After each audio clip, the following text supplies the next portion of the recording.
ಬಾಂಧವ್ಯದ ಬೆಂಕಿ ಭಾಗ 1. ಏಯ್, ಏನು ಮಾಡ್ತಿದ್ಯಾ ನೀನಿಲ್ಲಿ?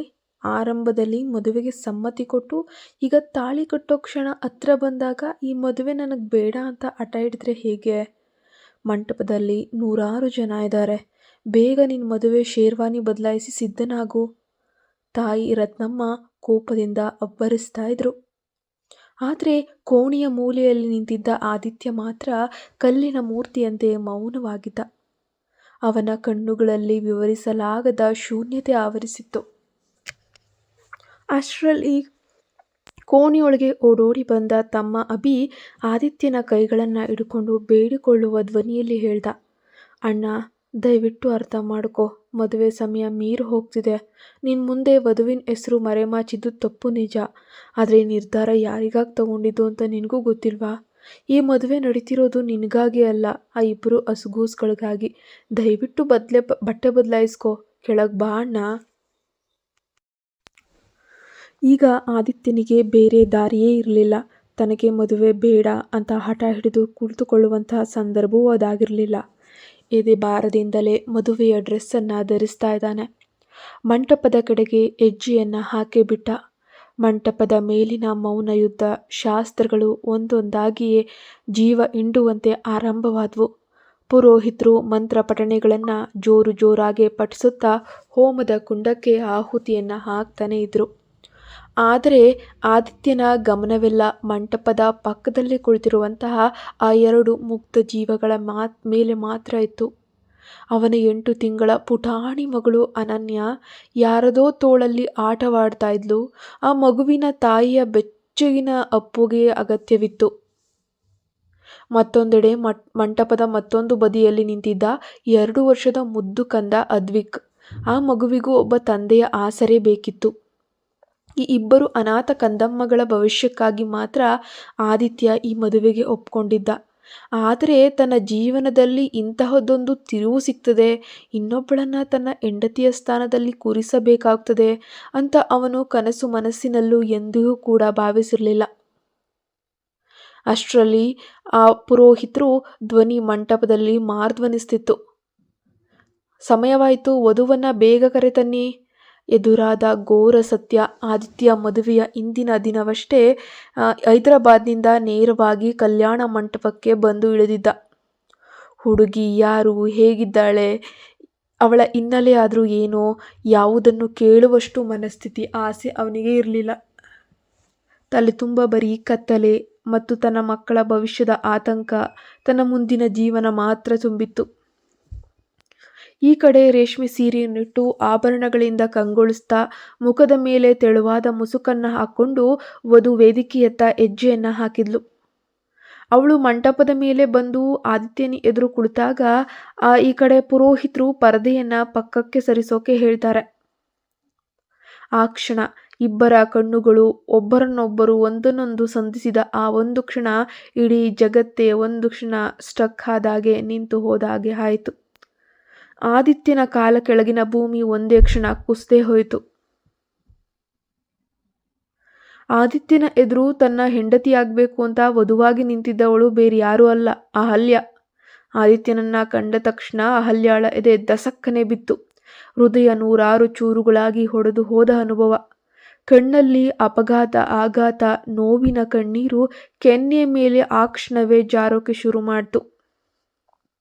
ದೇವರೇ, ಇದು ನನ್ನ ಸಹನೆಗೆ ನೀನು ಹೊಡ್ತಾ ಇರೋಂಥ ಪರೀಕ್ಷೆಯಾ ಅಥವಾ ನನ್ನ ವಿಧಿಯಾಟವೇ ಹೀಗಿದೆಯಾ ಎಂದು ಅಹಲ್ಯ ಮನಸ್ಸಿನಲ್ಲೇ ರೋಧಿಸ್ತಿದ್ಲು. ಇತ್ತ ಆದಿತ್ಯನಿಗೆ ತಾನು ನೋಡುತ್ತಿರುವುದು ನಿಜವೋ ಅಥವಾ ಕನಸೋ ಅಂತ ಅರ್ಥವೇ ಆಗದೆ ಸ್ತಬ್ಧನಾಗಿ ನಿಂತು ಬಿಟ್ಟಿದ್ದ. ಆದಿತ್ಯ ತನ್ನ ಕಣ್ಣ ಮುಂದಿದ್ದಂತಹ ಅಹಲ್ಯಾಳನ್ನ ನೋಡಲಾಗದೆ ಅಪರಾಧಿ ಭಾವನೆಯಿಂದ ಉರಿಯುತ್ತಿರುವಂತಹ ಹೋಮಕುಂಡದ ಅಗ್ನಿಯನ್ನೇ ದಿಟ್ಟಿಸ್ತಿದ್ದ. ಅತ್ತ ಅಹಲ್ಯ ಕೂಡ ಯಾವುದೇ ಪ್ರತಿಭಟನೆ ತೋರದೆ ವಿಧಿಗೆ ಶರಣಾದವಳಂತೆ ಅವನ ಪಕ್ಕದಲ್ಲೇ ಮೌನವಾಗಿ ಕುಳಿತಿದ್ಲು. ಇಬ್ಬರೂ ಮಂಟಪದಲ್ಲಿದ್ದರೂ ಯಾರದೋ ನೆನಪಿನ ಬಲೆಯಲ್ಲಿ ಬಿದ್ದು ತಮ್ಮದೇ ಆದ ಬೇರೆ ಲೋಕಕ್ಕೆ ಜಾರಿದ್ರು. ಅಷ್ಟರಲ್ಲಿ ಪುರೋಹಿತರು ಮಾಂಗಲ್ಯ ಧಾರಣೆಯ ಶುಭ ಮುಹೂರ್ತವನ್ನು ಘೋಷಿಸಿ ಆದಿತ್ಯನ ಕೈಗೆ ಅರಿಶಿಣ ದಾರದಲ್ಲಿದ್ದಂತಹ ಮಂಗಳ ಸೂತ್ರವನ್ನು ನೀಡಿದರು. ಆದಿತ್ಯ ಅಹಲ್ಯಾಳ ಮುಖವನ್ನ ನೋಡದೆ ಬಿಗಿ ಹಿಡಿದ ಉಸಿರಿನಿಂದ ಅವಳ ಕುತ್ತಿಗೆಗೆ 3 ಗಂಟುಗಳನ್ನು ಹಾಕಿ ಅವಳನ್ನ ತನ್ನ ಧರ್ಮಪತ್ನಿಯಾಗಿ ಸ್ವೀಕರಿಸಿದ. ಶಾಸ್ತ್ರಗಳು ಮುಗಿದು ಸಪ್ತಪದಿಗೆ ಸಿದ್ಧರಾಗಿರುವಾಗ ಅಹಲ್ಯಾಳ 2 ವರ್ಷದ ಮುದ್ದು ಮಗ ಅದ್ವಿಕ್ ಓಡೋಡಿ ಬಂದು ಅಪ್ಪ ಎಂದು ಆದಿತ್ಯನ ಕಾಲನ್ನ ಅಪ್ಕೊಂಡ್ಬಿಟ್ಟ. ಆದಿತ್ಯನ ಕಣ್ಣುಗಳಲ್ಲಿ ಆ ಕ್ಷಣ ಸಣ್ಣದೊಂದು ಮೃದುತ್ವ ಮೂಡಿತ್ತು. ಮುಖದಲ್ಲೊಂದು ಸಣ್ಣ ನಗು ತಳೆದು ಮಗುವನ್ನ ಎತ್ತಿ ಎದೆಗೆ ಅಪ್ಪಿಕೊಂಡ. ಆ ಕ್ಷಣದಲ್ಲಿ ಅಹಲ್ಯ ಮೆಲ್ಲನೆ ಆದಿತ್ಯನ ಕೈಗಳನ್ನು ಸ್ಪರ್ಶಿಸಿದ್ಲು. ಇತ್ತ ಕುಟುಂಬದವರೆಲ್ಲರೂ ಕೂಡ ಆದಿತ್ಯನ 8 ತಿಂಗಳ ಮಗಳು ಅನನ್ಯಾಳನ್ನ ಎತ್ಕೊಂಡು ನವಜೋಡಿಯ ಸುತ್ತಲೂ ಪ್ರೀತಿಯಿಂದ ನೆರೆದ್ರು. ಆ ದೃಶ್ಯವನ್ನ ನೋಡಿದ ಆದಿತ್ಯನ ತಾಯಿ ರತ್ನಮ್ಮನಿಗೆ ಒಂದು ದೊಡ್ಡ ಭಾರವೇ ತನ್ನಿಂದ ಇಳಿದಂತಾಯಿತು. ನನ್ನ ಮಗನ ಹಾಳಾಗಿದ್ದ ಜೀವನಕ್ಕೆ ಕೊನೆಗೂ ಒಂದು ತಾರೀಪು ಸಿಕ್ತು. ಅವನಿಗೂ ಕೂಡ ಮನೆ, ಹೆಂಡತಿ, ಮಕ್ಕಳ. ಇನ್ನು ಮುಂದೆ ಅವನ ಸಂಸಾರ ಹಸನಾಗಿರ್ತದೆ. ನನ್ನ ಮಗನನ್ನ ನೋಡ್ಕೊಳ್ಳೋಕೆ ಒಬ್ಬ ಹೆಣ್ಣು ಬಂದ್ಲು ಅಂತ ನಿಟ್ಟುಸಿರು ಬಿಟ್ರು. ಬೆನ್ನ ಹಿಂದೆ ಅಡಗಿದ್ದ ವಿಷಕಾರಿ ರಹಸ್ಯ ಅಲ್ಲೇ ನಿಂತಿದ್ದ ಆದಿತ್ಯನ ತಂಗಿ ಅಶ್ವಿನಿ ಕಣ್ಣೀರು ತುಂಬಿದ ಕಣ್ಣುಗಳಿಂದ ದೇವರಲ್ಲಿ ಪ್ರಾರ್ಥಿಸ್ತಿದ್ಲು. ದೇವರೇ, ಒಂದೊಮ್ಮೆ ನನ್ನ ಸ್ವಾರ್ಥದಿಂದಾಗಿ ನನ್ನ ಅಣ್ಣನ ಜೀವನನೇ ಹಾಳಾಗೋಯ್ತು. ಅದಕ್ಕೆಲ್ಲ ನಾನೇ ಕಾರಣಲಾಗಿದ್ದೆ. ಆದರೆ ಈಗ ಅಹಲ್ಯ ಅಣ್ಣನ ಜೀವನಕ್ಕೆ ಬಂದಿದ್ದಾಳೆ. ಇನ್ನು ಮುಂದೆ ಆದರೂ ನನ್ನ ಅಣ್ಣನ ಬಾಳು ಬೆಳಕಾಗ್ಲಿ, ಹಸನಾಗ್ಲಿ, ಅವರಿಬ್ಬರು ಎಂದೆಂದಿಗೂ ಸಂತೋಷವಾಗಿರಲಿ.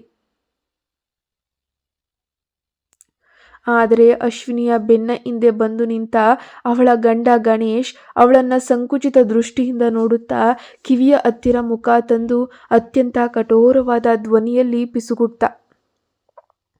ನಾನು ಕೇಳಿದ್ದೆ, ಮಗುವನ್ನ ಇಸ್ಕಿ ತೊಟ್ಟಿಲನ್ನ ಆಟಾಡುವುದು ಅಂದರೆ ಏನು ಅಂತ. ಇವತ್ತು ನಿನ್ನನ್ನು ನೋಡಿ ಪ್ರತ್ಯಕ್ಷವಾಗಿ ತಿಳ್ಕೊಂಡೆ ಬಿಡು. ನಿನಗೆ ಚೂರು ಮನಸ್ಸಾಕ್ಷಿ, ಆತ್ಮಸಾಕ್ಷಿನೇ ಇಲ್ಲವಲ್ಲೇ ಅಶ್ವಿನಿ. ನಿನ್ನ ಸ್ವಾರ್ಥಕ್ಕಾಗಿ ನಿನ್ನ ಸ್ವಂತ ಅಣ್ಣನ ಜೀವನವನ್ನೇ ಬಲಿಕೊಟ್ಟೆ. ಈಗ ಬಂದು ಇಷ್ಟೆಲ್ಲ ನಾಟಕ ಆಡ್ತಿದೀಯ. ಗಣೇಶ್ ಕೋಪದಿಂದ ಮುಂದುವರಿದ. ಆ ಓಡಿ ಹೋದ ಹುಡುಗಿ ಅಂದರೆ ಮಾಜಿವಧು ನನ್ನ ತಂಗಿಯಲ್ಲದೆ ಇರಬಹುದು. ಆದರೆ ಅವಳಿಗೆ ಕೊಂಚವೂ ಅಸೂಯೆ, ಆ ಒಂದು ದುರಹಂಕಾರ, ಕೆಟ್ಟತನ ಇರಲಿಲ್ಲ. ಆದರೆ ನೀನು ಅಣ್ಣ ಅಣ್ಣ ಅಂತ ಅತಿಯಾಗಿ ಮುದ್ದಿಸುವ ನಟನೆ ಮಾಡ್ತೀಯ. ನಾನು ಹೇಳಿದ ಒಂದೇ ಒಂದು ಮಾತಿಗೆ ನನ್ನ ಅಣ್ಣನ ಆಸೆಯೇ ನನ್ನ ಆಸೆ ಅಂತ ಹೇಳಿ ಈ ಮದುವೆಗೆ ಮಾಡಿಸಿದ್ದೀಯ ಅಲ್ವೇ? ಎಷ್ಟು ನಿಸ್ತೇಜಿಕವಾಗಿ ನಾಟಕ ನಿನ್ನದು ಅಹಲ್ಯಾಳ ವಿಷಯದಲ್ಲಿ. ಕಣ್ಣೀರಿನಲ್ಲಿ ಕರಗಿದ ಮನಸ್ಸು, ಗಣೇಶನ ಆಡಿದ ಪ್ರತಿಯೊಂದು ಮಾತುಗಳು ಕೂಡ ಅಶ್ವಿನಿ ಎದೆಗೆ ತೀಕ್ಷ್ಣವಾಗಿ ಈಟಿಯಂತೆ ಚುಚ್ಚುತ್ತಾ ಇದ್ವು. ಅಪರಾಧ ಪ್ರಜ್ಞೆಯ ಬೆಂಕಿಯಲ್ಲಿ ಅವಳ ಹೃದಯ ಒಳಗೊಳಗೆ ಬೇಯ್ತಾಯಿತು. ತನ್ನ ಸುತ್ತಲಿನ ಜನ ತಮ್ಮ ಸ್ವಾರ್ಥಕ್ಕೋಸ್ಕರ ಅವರವರ ಜನರ ಜೀವನದ ಜೊತೆ ಹೇಗೆ ಬೇಕೋ ಆಟ ಆಡ್ತಿದ್ದಾರೆ ಎಂಬ ಸತ್ಯ ನೆನೆದು ಅವಳಿಗೆ ಅಸಹ್ಯವೆನ್ನಿಸ್ತು. ಕಳೆದ 3 ವರ್ಷಗಳಿಂದ ಗಂಡನ ಪ್ರೀತಿ, ವಾತ್ಸಲ್ಯ, ಗೌರವ ಯಾವುದು ಸಿಗದೆ ಅವಳು ಒಂದು ಮಟ್ಟಕ್ಕೆ ಜೀವಂತವಾದ ಹೆಣದ ರೀತಿ ಬಾಳ್ತಾ ಇದ್ಲು.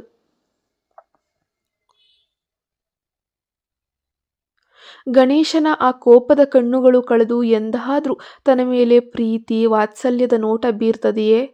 ತನ್ನ ಮೇಲಿರುವ ಆ ಕಂಸದಂತಹ ಅಪವಾದದ ಕಪ್ಪು ಚುಕ್ಕೆ ಎಂದಾದ್ರೂ ಒಂದು ಕ್ಷಣ ಅಳಿಸಿ ಹೋಗಬಾರ್ದೆ ಅಂತ ಅಶ್ವಿನಿ ಒಳಗೊಳಗೆ ರೋಧಿಸ್ತಾ ಇದ್ಲು. ಮತ್ತೊಂದೆಡೆ ಮಂಟಪದಲ್ಲಿ ಪರಸ್ಪರ ಮುಖ ನೋಡಲಾಗದ ಸ್ಥಿತಿಯಲ್ಲಿ ನಿಂತಿರ್ತಕ್ಕಂಥ ಆದಿತ್ಯ ಮತ್ತು ಅಹಲ್ಯಾಳ ಮುಂದಿನ ಪ್ರಯಾಣ ಹೇಗಿರಲಿದೆ? ಆ ವಿಶಾಲವಾದ ಮನೆಯಲ್ಲಿ ಆ 8 ತಿಂಗಳ ಕಂದಮ್ಮನ ಅಳುವಿನ ಧ್ವನಿ ಸುತ್ತಲೂ ಕೇಳಿಸ್ತಾ ಇತ್ತು. ಒಬ್ಬ ತಾಯಿಯ ಬೆಚ್ಚಗಿನ ಅಪ್ಪುಗೆ ಇಲ್ಲದೆ ಬಳಲುತ್ತಿದ್ದಂತಹ ಆ ಪುಟಾಣಿ ಅನನ್ಯಾಗೆ ತನ್ನ ನೋವನ್ನು ತೋಡ್ಕೊಳ್ಳೋಕೆ ಅಳುವುದೊಂದು ದಾರಿಯಾಗಿತ್ತೆ ಬಿಟ್ಟರೆ ಇನ್ನೇನೂ ಇಲ್ಲ. ಹುಟ್ಟಿ ಬಂದು 8 ತಿಂಗಳಾಗಿದ್ರೂ ಆ ಮಗುವಿನ ಅಳು ಇಡೀ ಮನೆಯನ್ನೇ ಅಳುತ್ತಿರುವಂತೆ. ಯಾಕೆ ಹೀಗೆ ಅತಿಯಾಗಿ ಕಿರಿಸ್ತಿದೀಯ ನೀನು? ತನ್ನ ಕೆಲಸವೇನಿದ್ರೂ ತಂದೆ ಎದುರಿಗಿದ್ದಾಗ ಮಾತ್ರ ಒಳ್ಳೆಯ ಮಗುವಿನಂತೆ ನಟಿಸುವುದು, ನಂತರ ನಮ್ಮನ್ನ ಈ ರೀತಿ ಗೋಳೊಯ್ದುಕೊಳ್ಳುವುದು. ವಯಸ್ಸಾದ ಈ ಕಾಲದಲ್ಲಿ ಈ ಒಂದು ಮಗುವನ್ನು ನಿಭಾಯಿಸುವುದೇ ನನಗೆ ದೊಡ್ಡ ಶಿಕ್ಷೆಯಾಗಿ ಬಿಟ್ಟಿದೆ. ಹೋ ದೇವರೇ, ಈ ಪುಟ್ಟ ಮಗು ಕೂಡ ಇಷ್ಟೊಂದು ಕಠಿಣ ಹೃದಯಿಯೇ ಎಂದು ಅಜ್ಜಿ ಅನ್ನಲಕ್ಷ್ಮಿ ಕೋಪ ಮತ್ತು ಬೇಸರದಿಂದ ಗೊಣಗಾಡ್ತಾ ಇದ್ದಾರೆ. ಅಷ್ಟರಲ್ಲೇ ಅಲ್ಲಿಗೆ ಬರ್ತಕ್ಕಂಥ ಅಶ್ವಿನಿ, ಅಮ್ಮ, ಮಗುವಿಗೆ ಏನಾಗಿದೆ ಅಂತ ತಿಳಿಯದೆ ಯಾಕೆ ಹೀಗೆ ಅಪ್ರಸ್ತುತವಾಗಿ ಮಾತಾಡ್ತಾ ಇದೀಯಾ? ಆ ಮಗುವಿಗೆ ಏನಾದರೂ ಗೊತ್ತಾಗುತ್ತಾ? ಬಹುಶಃ ಮಗುವಿಗೆ ಹಸಿವಾಗಿದೆಯೋ ಅಥವಾ ಯಾವುದಾದ್ರೂ ಕೀಟ ಕಚ್ಚಿದೆಯೋ, ನಮಗೇನು ಗೊತ್ತು? ಅದಕ್ಕೆ ಅದು ರಿಯಾಕ್ಟ್ ಮಾಡುತ್ತೆ. ನಾನು ಈಗಾಗಲೇ ಅಣ್ಣನಿಗೆ ಕರೆ ಮಾಡಿದ್ದೇನೆ. ಇವತ್ತಿನ ಮೀಟಿಂಗ್ ಮುಗಿಸಿ ಅವನು ಮನೆಗೇ ಬರ್ತಾ ಇದ್ದಾನೆ. ಗಣೇಶ್ ಕೂಡ ಬಂದಿದ್ದಾರೆ. ತೊಂದರೆ ಇಲ್ಲ. ನೀನು ಸ್ವಲ್ಪ ಹೊತ್ತು ಸಮಾಧಾನವಾಗಿ ಗೊಣಗದೆ ಹೋಗಿ ಮಲ್ಕೋ. ನಾನು ಹಾಲು ಕುದಿಸಿ ತರ್ತೀನಿ ಅಂತ ಹೇಳಿದ್ಲು.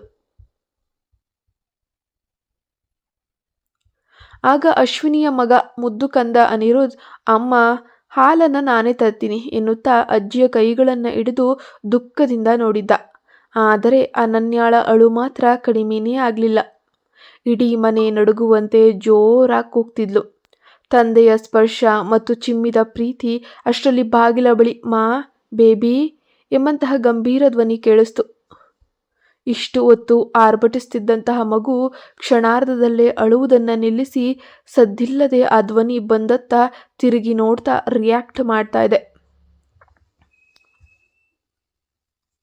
ಕೋಟು ಸೂಟನ್ನು ಧರಿಸಿ ಕಣ್ಣಿನ ಕನ್ನಡಕವನ್ನು ತೆಗೆಯುತ್ತಾ ಒಳಗಡೆ ಹೆಜ್ಜೆ ಹಾಕ್ತಿದ್ದಂತಹ ಆದಿತ್ಯನನ್ನ ಕಂಡ ತಕ್ಷಣ ಆ ಮಗುವಿನ ಕಣ್ಣುಗಳಲ್ಲಿ ನಕ್ಷತ್ರದಂತಹ ಕಾಂತಿ ಮೂಡಿತ್ತು. ಸಂತೋಷದಿಂದ ತೆವಳುತ್ತಾ ಓಡಿ ಬಂದು ತನ್ನ ತಂದೆಯ ಕಾಲುಗಳನ್ನು ಅಪ್ಕೊಳ್ತು. ಆದಿತ್ಯನ ಕಣ್ಣುಗಳಲ್ಲಿ ಪ್ರೀತಿ ತುಂಬಿಕೊಂಡು ಮಗಳನ್ನ ಮೇಲಕ್ಕೆತ್ತಿ ಎದೆಗೆ ಗಟ್ಟಿಯಾಗಿ ಅಪ್ಕೊಂಡ. ಇದನ್ನು ನೋಡಿದ ಅನ್ನಲಕ್ಷ್ಮಿ, ಅಬ್ಬ, ಇಷ್ಟು ಹೊತ್ತು ನಮ್ಮನ್ನೆಲ್ಲ ಜೀವಂತವಾಗಿ ಹಿಂಸಿಸಿ ನಿಮ್ಮಪ್ಪ ಬರುತ್ತಿದ್ದಂತೆ ಹೇಗೆ ಶಾಂತಿಯಾಗಿ ಬಿಟ್ಟೆ ನೋಡು. ನಿನಗೂ ತುಂಬ ಚೆನ್ನಾಗಿ ನಾಟಕ ಆಡಕ್ಕೆ ಬರುತ್ತೆ. ಎಷ್ಟಾದರೂ ನಿನ್ನ ರಕ್ತ ಅಲ್ವೇ, ಎಲ್ಲವೂ ತುಂಟತನವೇ ಎಂದು ಗುಣಗಿದ್ರು. ಚುಚ್ಚುವ ಮಾತುಗಳು ಮತ್ತು ಪ್ರಾಯಶ್ಚಿತ್ತದ ಉರಿ.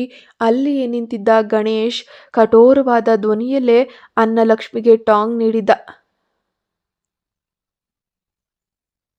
ನಿಮ್ಮಗಳು ಕೂಡ ಮಕ್ಕಳ ಕೊಲೆಗಾರ್ತಿಗರಿಗೇನು ಸಾಟಿ ಇಲ್ಲ ಬಿಡಿ. ಅವಳಿಗೆ ಮಗುವನ್ನೇ ಹೇಗೆ ನಿಭಾಯಿಸ್ಬೇಕಂತ ತಿಳಿದಿದ್ಯಾ? ಎಷ್ಟಾದರೂ ಅದು ಅವಳ ಸ್ವಂತ ಮಗುವಾಗಿದ್ರೆ ಜೀವ ಕೊಟ್ಟು ನೋಡ್ಕೊಳ್ತಿದ್ಲು. ಇದು ಅವಳ ಅಣ್ಣನ ಮಗು ಅಲ್ವೇ, ಎಷ್ಟೇ ಆದರೂ. ಹಾಗೆ ಬಿಡಿ.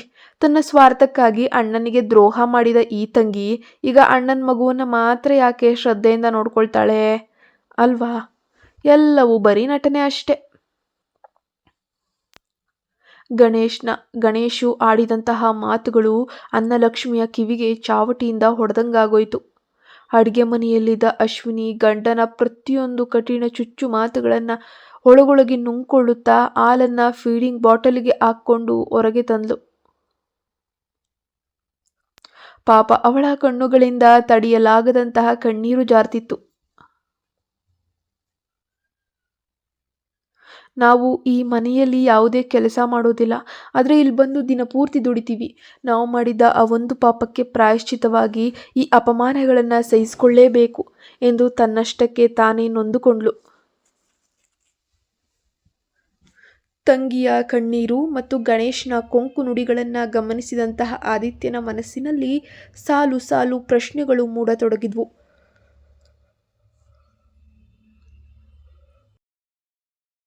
ಅಶ್ವಿನಿಯ ಕಣ್ಣುಗಳಲ್ಲಿ ಕಳವಳ ಮತ್ತು ಅಪರಾಧ ಪ್ರಜ್ಞೆ ಎದ್ದು ಕಾಣ್ತಿತ್ತು. ಆದಿತ್ಯ ಅವಳಿಗೆ ಎಷ್ಟೇ ಸಮಾಧಾನ ಹೇಳಲು ಪ್ರಯತ್ನಿಸಿದರೂ ಕೂಡ ಅವಳ ಮನಸ್ಸಿನ ಭಾರ ಕಡಿಮೆನೇ ಆಗಲಿಲ್ಲ. ಅಶ್ವಿನಿ ಮೌನವಾಗಿ ತಲೆ ಆಡಿಸಿ ಅವನ ಕೈಯಲ್ಲಿದ್ದ ಹಾಲಿನ ಬಾಟಲಿಯನ್ನು ಪಡೆದುಕೊಂಡು ತನ್ನ ಮಗಳೊಂದಿಗೆ ಕೋಣೆಯತ್ತ ಹೆಜ್ಜೆ ಹಾಕಿದ್ಲು. ಮಗಳ ಸ್ಥಿತಿಯನ್ನು ನೋಡಿ ನೊಂದ ಅನ್ನಲಕ್ಷ್ಮಿ ಅಶ್ವಿನಿಯ ತಲೆಯನ್ನು ಸವರುತ್ತಾ ಅವಳನ್ನು ಸಮಾಧಾನ ಪಡಿಸೋಕೆ ಪ್ರಯತ್ನ ಪಟ್ಟರು. ಅವಳ ದುಃಖವನ್ನು ನೋಡಿ ಅವರು ಕೂಡ ಕಣ್ಣೀರನ್ನು ಹಾಕಿದ್ರು. ನಾವು ಮಾಡಿದ ಆ ಒಂದೇ ಒಂದು ಸ್ವಾರ್ಥ ತಪ್ಪು ನಮಗೆ ಇನ್ನೂ ಕೂಡ ಬೆನ್ಬಿದ್ದಿದೆ ಮಗಳೇ. 3 ವರ್ಷಗಳು ಕಳೆದು ಹೋದರೂ ನಿನ್ನ ಗಂಡ ನಿನ್ನನ್ನು ಮನುಷ್ಯಳಂತೆಯೇ ನೋಡ್ತಾ ಇಲ್ವಲ್ಲ. ಎಲ್ಲವೂ ನನ್ನಿಂದಲೇ ಹಾಳಾಯಿತು, ನನ್ನಿಂದಲೇ ಹೀಗಾಯಿತು. ಅತ್ತ ಅಶ್ವಿನಿಗೆ ತನ್ನ ಹಾಳಾದ ಜೀವನವನ್ನು ಹೇಗೆ ಸರಿಪಡಿಸ್ಕೊಳ್ಬೇಕಂತ ತಿಳಿಯದೆ ಮನಸ್ಸಿನಲ್ಲೇ ಕೊರಗ್ತಾ ಇದ್ಲು. ಕೋಣೆಯೊಳಗಿನ ಕಣ್ಣೀರು ಮತ್ತು ಹಳೆಯ ನೆನಪಿನ ಬಲೆ. ಕೋಣೆಗೆ ಬಂದ ಅಹಲ್ಯ ಪುಟಾಣಿ ಅನನ್ಯಾಗೆ ಹಾಲುಣಿಸಿ ಮೆಲ್ಲನೆ ತೊಟ್ಟಿಲಿನಲ್ಲಿ ಮಲಗಿಸಿದ್ಲು. ಮಗು ಬೇಗನೆ ನಿದ್ರೆಗೆ ಜಾರಲಿ ಎಂದು ತನ್ನ ಮಾತೃಭಾಷೆಯಲ್ಲಿ ಜೋಗುಳ ಆಡುತ್ತಿದ್ದಂತೆಯೇ ಅವಳ ಕಣ್ಣುಗಳಿಂದ ತಡೆಯಲಾರದಂತಹ ಕಣ್ಣೀರು ಧಾರೆ ಧಾರೆಯಾಗಿ ಜಾರಕ್ಕೆ ಶುರು ಮಾಡಿಕೊಳ್ಳುತ್ತೆ. ಇತ್ತ ಆದಿತ್ಯ ತನ್ನ ಬಟ್ಟೆಗಳನ್ನು ಬದಲಾಯಿಸಿ ಮನಸ್ಸಿನ ಗೊಂದಲಗಳನ್ನು ಮರೆಯಲು ಲ್ಯಾಪ್ಟಾಪನ್ನು ತೆರೆದು ಬಾಕಿ ಇದ್ದಂತಹ ಒಂದಷ್ಟು ಬಿಸ್ನೆಸ್ ಕೆಲಸಗಳನ್ನು ಪರಿಶೀಲಿಸೋಕೆ ಕುಳಿತುಕೊಳ್ತಾನೆ. ಆದರೆ ಎಷ್ಟೇ ಪ್ರಯತ್ನಿಸಿದ್ರೂ ಕೂಡ ಅವನ ಮನಸ್ಸು ಮಾತ್ರ ಅಹಲ್ಯಾಳ ಕುರಿತು ಯೋಚನೆ ಮಾಡ್ತಾನೆ ಇದೆ. ಅದೇ ಸಮಯದಲ್ಲಿ ಆದಿತ್ಯನ ಕಣ್ಣ ಮುಂದೆ ಗತಕಾಲದ ನೆನಪೊಂದು ಥಟ್ ಅಂತ ಹಾದು ಹೋಗಕ್ಕೆ ಶುರುವಾಯಿತು. ಲ್ಯಾಪ್ಟಾಪ್ನಲ್ಲಿ ಕೆಲಸ ಮಾಡ್ತಿರುವಂತಹ ಆದಿತ್ಯನ ಪಕ್ಕದಲ್ಲಿ ಬಂದು ಕುಳಿತು ಹಠ ಮಾಡುತ್ತಾ ಜಗಳವಾಡುತ್ತಿದ್ದ ಅಹಲ್ಯಾಳ ಹಳೆಯ ಮುದ್ದು ಮುಖ. ಏನ್ ಮಾಡ್ತಿದ್ದೀರಾ ಚಿಕ್ಕಪ್ಪ? ನಾನು ಯಾವಾಗ ನೋಡಿದ್ರೂ ಕೂಡ ನೀವು ಲ್ಯಾಪ್ಟಾಪು ಬಿಸ್ನೆಸ್ ಅಂತಾನೇ ಇರ್ತೀರ. ನನ್ನ ಜೊತೆ ಮಾತನಾಡೋಕ್ಕೂ ಕೂಡ ನಿಮಗೆ ಒಂದು ಸ್ವಲ್ಪನೂ ಟೈಮ್ ಇಲ್ಲ. ನನ್ನ ಜೊತೆ ಜಗಳನೂ ಆಡಲ್ಲ. ನನ್ನ ತಂದೆ ಎಲ್ಲವೂ ಸರಿಯಾಗ್ತದೆ ಅಂತ ಹೇಳಿ ನನ್ನನ್ನು ಇಲ್ಲಿಗೆ ಚೆನ್ನೈಗೆ ಕಳಿಸ್ಕೊಟ್ರು. ಆದರೆ ನೀವು ಮಾತ್ರ ಮೂರ್ಖರಂತೆ ವರ್ತಿಸ್ತಿದ್ದೀರಿ. ನಾನು ಎಷ್ಟೇ ಪ್ರಯತ್ನ ಪಟ್ಟರೂ ಕೂಡ ನನ್ನ ಜೊತೆ ನೀವು ಬೆರೀತಾನೇ ಇಲ್ಲ. ಯಾವಾಗ ನೋಡಿದರೂ ಕೆಲಸ, ಲ್ಯಾಪ್ಟಾಪ್, ಆಫೀಸ್. ನಾನು ನನ್ನ ಊರಲ್ಲಿ ಹೊಲಗಳಲ್ಲಿ ಓಡಾಡಿಕೊಂಡು ಶಾಲೆಗೆ ಹೋಗುತ್ತಾ ಎಷ್ಟು ಸಂತೋಷವಾಗಿದ್ದೆ ಗೊತ್ತಾ? ಚೆನ್ನೈನಲ್ಲಿ ಕಾಲೇಜಿಗೆ ಇಲ್ಲಿ ಎಲ್ಲರೂ ಜಗಳವಾಡ್ತಲೇ ಇದ್ದಾರೆ. ಅದನ್ನು ನೋಡಿಯೂ ನೀವು ಸುಮ್ಮನೆ ಇದ್ದೀರಿ. ಅದು ಯಾರೂ ಇಲ್ಲದಾಗ ರಹಸ್ಯವಾಗಿ ನನ್ನ ಹತ್ತಿರ ಕರೆದ್ರು ಪ್ರೀತಿಯಿಂದ ಅಪ್ಕೊಂಡು ಮುದ್ದಾಡಿದ್ರಲ್ಲ, ಈಗ ಏನಾಯಿತು ನಿಮ್ಮ ಈ ಪ್ರೀತಿಗೆ? ಈಗ ಹಾಡು ಹೇಳುವುದನ್ನು ಬಿಟ್ಟು ಬರೀ ಬಿಸ್ನೆಸ್ ಅಂತ ಓಡ್ತಾ ಇದ್ದೀರಾ. ಈಗ ನನಗೆ ಸಮಯನೇ ಕೊಡಲ್ಲ ನೀನು. ಈಗ ನನಗೆ ಯಾಕೆ ಕಿರುಕುಳ ಕೊಡ್ತಿದ್ದೀರಾ? ನಮಗೆ ಇದು ಎಂದಿಗೂ ಸರಿ ಬರಲ್ಲ. ನಾನು ಹೇಳ್ತಾ ಇದ್ದೀನಿ ಕೇಳಿ. ನಿಮ್ಮಿಂದ ನಾನು ವಿಚ್ಛೇದನ ತಗೊಳ್ತೀನಿ. ನನಗೆ ನೀವು ಸಮಯನೇ ಕೊಡ್ತಾ ಇಲ್ಲ. ಅವಳು ತನ್ನ ಪ್ರೀತಿಯ ಅಂದರೆ ಗಂಡನನ್ನು ಯಾವಾಗಲೂ ಕೂಡ ಚಿಕ್ಕು ಅಂತ ಚಿಕ್ಕಪ್ಪ ಅಂತ ಕರಿತಿದ್ಲು. ಅದು ಅಹಲ್ಯ ಮುದ್ದಾಗಿ ಕೋಪಿಸ್ಕೊಂಡು ಹಾಸಿಗೆ ಮೇಲೆ ಮುಖ ತಿರುಗಿಸಿ ಮಲಗಿದ್ದ ಆ ಕ್ಷಣಗಳನ್ನು ನೆನಪಿಸ್ಕೊಂಡಾಗ ಆದಿತ್ಯನ ಇಡೀ ದೇಹ ಒಂದಷ್ಟು ನಡುಗು ಹೋಯಿತು. ಶೂನ್ಯತೆಯಲ್ಲಿ ಕಂಡ ಸತ್ಯ ತನ್ನದೇ ನೆನಪಿನ ಗುಂಗ್ನಲ್ಲಿದ್ದ ಆದಿತ್ಯನ ಮುಖದಲ್ಲಿ ಸಣ್ಣ ನಗ ತಳೆದು ಏ ಅಹಲ್ಯ ಸುಮ್ಮನಿರು ಎಂದು ಮೆಲ್ಲನೆ ಕರೆದ. ಆದರೆ ಅಲ್ಲಿ ಯಾರೂ ಇರಲಿಲ್ಲ. ಇಡೀ ಕೋಣೆಯಲ್ಲಿ ಕೇವಲ ಮೌನ ಆವರಿಸಿತ್ತು. ತೊಟ್ಟಿಲಿನಲ್ಲಿ ಮಲಗಿದ್ದಂತಹ ಮಗಳು ಅನನ್ಯ ತನ್ನ ಪುಟ್ಟ ಬೆರಳನ್ನು ಚಿಪ್ಪುತ್ತಾ ನಿದ್ರಿಸ್ತಿದ್ದದ್ದು ನೋಡಿದಂತಹ ಮೇಲೆಯೇ ಆದಿತ್ಯನಿಗೆ ಭ್ರಮಿನಿರಾಸವಾಯಿತು. ತನ್ನ ಕೈಯಿಂದ ಸಮಯ ಮತ್ತು ಸಂಬಂಧಗಳು ಎಷ್ಟು ದೂರ ಜಾರಿ ಹೋಗಿವೆ ಎಂಬಂತಹ ಕಹಿ ಸತ್ಯ ಅವನಿಗೆ ಅರಿವಾಗಿತ್ತು. ಅಂದು ತನ್ನನ್ನೇ ಪ್ರಾಣಕ್ಕಿಂತ ಹೆಚ್ಚಾಗಿ ಪ್ರೀತಿಸ್ತಿದ್ದಂತಹ ಅದೇ ಅಹಲ್ಯ ಇವತ್ತು ಮಂಟಪದಲ್ಲಿ ಅಪರಿಚಿತಳಂತೆ ನೋವಿನ ಸಾಗರದಲ್ಲಿ ಮುಳುಗಿ ತನ್ನೆದುರು ನಿಂತಿದ್ಲು. ಅವರ ನಡುವೆ ಬೆಳೆದಂತಹ ಈ ಕೋಟೆ ಗೋಡೆಗೆ ಕಾರಣವೇನು? ಆ ದಿನ ಅಹಲ್ಯ ಕಣ್ಣೀರನ್ನು ಹಾಕುತ್ತಾ ಅತ್ತದ್ದು ಆದಿತ್ಯನ ಮನಸ್ಸಿನಲ್ಲಿ ಇಂದಿಗೂ ಕೂಡ ಹಸಿಯಾಗಿಯೇ ಇತ್ತು. ಅವಳಿಗೆ ಈ ರೀತಿ ದ್ರೋಹ ಮಾಡಬಾರದಿತ್ತು ಅಂತಲೂ ಅನ್ನಿಸ್ತು. ಅತಿಯಾಗಿ ಪ್ರೀತಿಸಿದ್ದ ವಸ್ತುವೇ ಒಂದು ದಿನ ಮಾಯವಾಗಿ ಹೋಗ್ತದೆ ಅಂತ ಹೇಳಿ ಹಿರಿಯರು ಹೇಳುವುದು ಇದೇ ಇರಬೇಕು ಅಂತ ಹೇಳಿ ತಾನು ಮಾಡಿದಂತಹ ತಪ್ಪಿಗೆ ಪ್ರಾಯಶ್ಚಿತ ಪಡ್ತಾ ಇದ್ದ. ಈ ಸಂಬಂಧದ ಬಗ್ಗೆ ಒಂದು ಕ್ಲಾರಿಟಿ ಸಿಗಬೇಕಂದ್ರೆ ಸಂಪೂರ್ಣವಾಗಿ ನೀವು ಕಥೆಯನ್ನು ವೀಕ್ಷಿಸಬೇಕು. ಈ ಕತೆ ಮುಂದುವರಿಯುತ್ತೆ. ನೀವಿನ್ನೂ ನಮ್ಮ ಚಾನಲ್ಗೆ ಸಬ್ಸ್ಕ್ರೈಬ್ ಆಗಿಲ್ಲ ಅಂದರೆ ಈ ಕೂಡಲೇ ಸಬ್ಸ್ಕ್ರೈಬ್ ಆಗಿ ಪಕ್ಕದಲ್ಲಿ ಕಾಣೋ ಬೆಲ್ ಐಕಾನ್ ಪ್ರೆಸ್ ಮಾಡಿ.